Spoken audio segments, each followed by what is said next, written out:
Stocks में खबरें आई हैं और कहां दिखेगा आज एक्शन।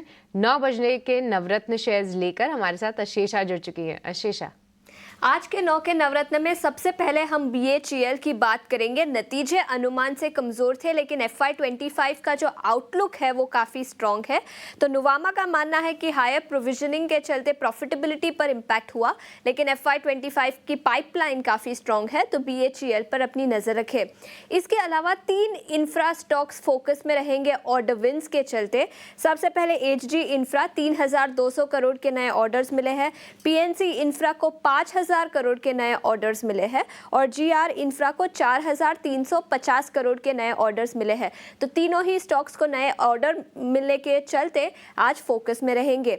इसके अलावा IT सेक्टर से कोफोर्ज की बात करते हैं। कुछ समय पहले किग्निटी का एक्विजिशन अनाउंस किया था और अब 2240 करोड़ की QIP कंपनी ने लॉन्च की है, जो 4531 रुपए प्रति शेयर पर खुला है। तो QIP के चलते कोफोर्ज पर अपनी नजर रखें।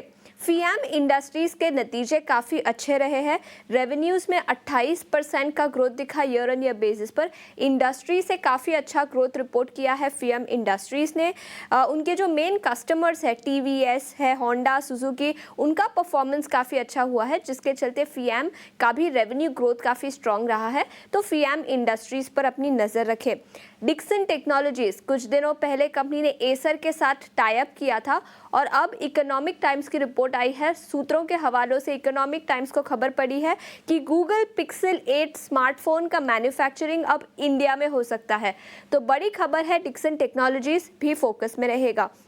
डॉक्टर रेड्डीज की बात करते हैं तो कंपनी ने एक बायोसिमिलर ऐड किया है US और यूरोप में। नुवामा का रिपोर्ट आया है, उनका मानना है कि FY26 के US सेल्स में बढ़ोतरी हो सकती है इस बायोसिमिलर लॉन्च को लेकर। तो पॉजिटिव एक्शन डॉक्टर रेड्डीज पर भी। PI इंडस्ट्रीज की बात करते हैं, वहाँ पर नतीजे काफ़ी कमज़ोर रहे हैं। रेवेन्यूज़ में 8% का डिक्लाइन दिखा ईयर ऑन ईयर बेसिस पर। EBITDA में 20% की घटौती दिखी। एग्रोकेमिकल और फार्मा दोनों ही सेगमेंट में प्रॉफिटेबिलिटी और रेवेन्यू फ्रंट पर कमजोरी दिखी चौथी तिमाही में। 8वें स्टॉक बिग बोल्ड ब्रोकरेज में हम आज बात करेंगे हिटाची एनर्जी की। गोल्डमैन सैक्स की रिपोर्ट आई है हिटाची एनर्जी पर, जहां उन्होंने खरीदारी की राय बरकरार रखी है। 8250 रुपये प्रति शेयर का लक्ष्य दिया है। उनका मानना है कि रेवेन्यू परफॉर्मेंस था इस क्वार्टर में, लेकिन मार्जिन्स कमज़ोर रहे। लेकिन EBITDA मार्जिन, पहली बार कंपनी ने पॉजिटिव EBITDA मार्जिन रिपोर्ट किए हैं FY20 से। तो नतीजे ऑल इन ऑल अच्छे रहे। 8250 रुपये प्रति शेयर का लक्ष्य।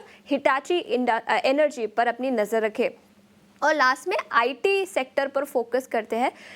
पिछले कुछ महीनों और पिछले कुछ सालों में काफ़ी अंडर परफॉर्मेंस रहा है IT स्टॉक्स का, और आज बर्नस्टीन की रिपोर्ट आई है जहां उन्होंने 3 स्टॉक्स के टारगेट प्राइस घटाए हैं। तो HCL टेक पर टारगेट प्राइस घटाकर अब 1460 रुपये प्रति शेयर कर दिया है।